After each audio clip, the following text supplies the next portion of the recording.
বাংলাদেশ হচ্ছে defenders paradise. ওফ, ওকে, আপনি আফগানিস্তান কখনো দখল করতে পারবেন না। আফগানিস্তানকে কি বলা হয়? Super powers graveyard.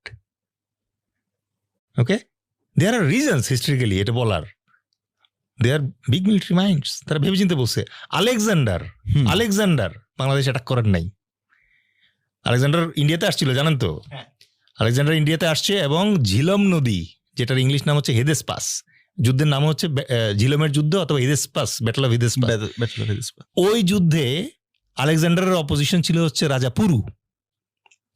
তো রাজা পুরুর ছিল হাতির বাহিনী, আর আলেকজান্ডারের তো হচ্ছে হর্স ক্যাভেলারি, যেটা ফাইটের এক পর্যায়ে আলেকজান্ডার হারে হারে অবস্থা। ঠিক আছে, তখন কোনো রকমে বিকজ অফ হিজ এক্সপেরিয়েন্স সে হাতির বাহিনীকে অ্যাভয়েড করে সরাসরি পুরুর যে ছোট্ট দলটা ছিল ওইটাকে অ্যাটাক করে। অনেকে এটা নিয়ে একটু বিতর্কও করে যে আগেকার দিনে একটা লেহা